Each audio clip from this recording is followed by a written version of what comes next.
ફરી એક વખત અમદાવાદની સ્કૂલ્સને બોમ્બથી ઉડાવી દેવાની ધમકી આપવામાં આવી છે, જેના કારણે ફરી એક વખત વાલીઓમાં પેનિક, વાલીઓમાં ભયનો માહોલ જોવા મળી રહ્યો છે, જ્યારે શાળા સંચાલકો પણ સતર્ક બન્યા છે। ફરી આ તમામ સ્કૂલ્સમાં બોમ્બ સ્ક્વોડ, ડોગ સ્ક્વોડની ટીમ તપાસ કરી રહી છે, પણ છેલ્લા કેટલાક મહિનાઓથી જે આ રીતની ઘટનાઓ વધી રહી છે તેને લઈને વાલીઓમાં એક રોષ પણ છે, તો સાથે પ્રશાસન સામે કડક કાર્યવાહી અને સરકાર સામે પણ એક હવે નાગરિકો અપેક્ષા રાખીને બેઠા છે કે હવે એ વ્યક્તિને ખરેખર પકડી પાડવામાં આવે કે જે આવી ટીખડ કરી રહ્યા હોય।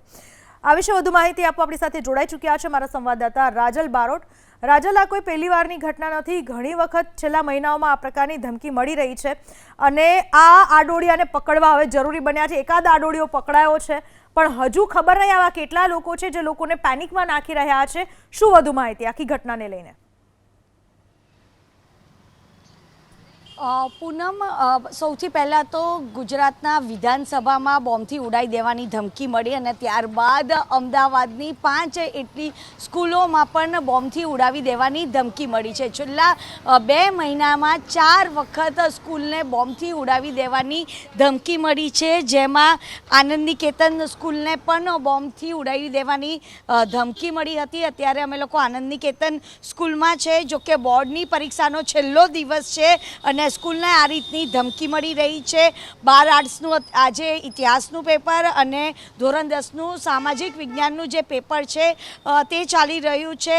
આ સિવાય આનંદ નિકેતન સિવાય કેલોરેક્સ, ઝેબર, આનંદ નિકેતન, ઝાયડસ સહિતની સ્કૂલોને ધમકી મળ્યો છે અને પોલીસ કંટ્રોલ રૂમને ધમકીની જાણ થતાં પોલીસ પ્રશાસન છે કે જે તમામ સ્કૂલોમાં આવી ગઈ છે। બોમ્બ સ્ક્વોડ હોય, ડોગ સ્ક્વોડ હોય કે પછી ફાયરની જે ટીમ છે તે પણ અહીંયા આગળ સ્કૂલે આવી ગઈ છે, પરંતુ ચોક્કસથી જ્યારે પણ બોમ્બની ધમકી મળે છે ત્યારે વાલીઓમાં એક ડરનો જે માહોલ હોય છે તે જોવા મળી રહ્યો છે। ખાસ કરીને છેલ્લું પેપર અને છેલ્લા પેપરમાં આ રીતની ધમકી મળે છે ત્યારે વાલીઓ તો ચિંતામાં હોય છે, સાથે જ વિદ્યાર્થીઓ છે તે પણ ચિંતામાં મુકાતા હોય છે। જોકે પોલીસ પ્રશાસન દ્વારા અત્યારે હાલ ચેકિંગ છે તે હાથ ધરવામાં આવ્યું છે। જોકે ઈમેલ આવ્યો હતો અને ઈમેલમાં અમદાવાદ અને ગાંધીનગરમાં બોમ્બથી ઉડાવી દેવાની જે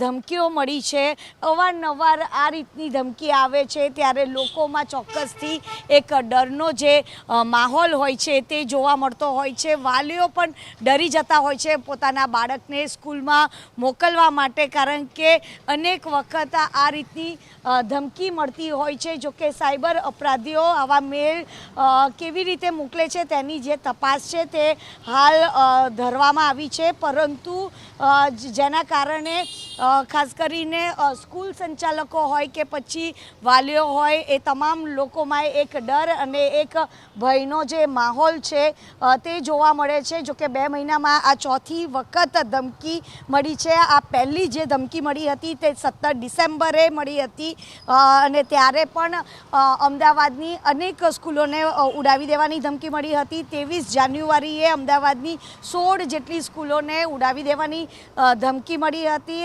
ત્યારબાદ 16 ફેબ્રુઆરીએ અમદાવાદ તેમજ વડોદરાની 40 જેટલી સ્કૂલોને ઉડાવી દેવાની ધમકી મળી હતી અને 17 ફેબ્રુઆરીએ અમદાવાદ શહેરોના જે કોર્ટને ઉડાવી દેવાની ધમકી આપી હતી। વડોદરા, મહેસાણા, વલસાડ, ગાંધીનગર, રાજકોટ, અમદાવાદ, ઇવન જે પાસપોર્ટ ઓફિસ હતી ત્યાં પણ આ રીતે બોમ્બથી ઉડાવી દેવાની જે ધમકી આપી હતી। એટલે કે વારંવાર આ ધમકી આપવામાં આવે છે, જેના કારણે લોકો છે કે જે હેરાન પરેશાન થતા હોય છે। માત્ર હજુ સુધી એક જ અપરાધીને પકડવામાં આવ્યો છે, પરંતુ હજુ પણ અનેક લોકો છે કે જે આ રીતે લોકોને હેરાન કરી રહ્યા છે। પૂનમ।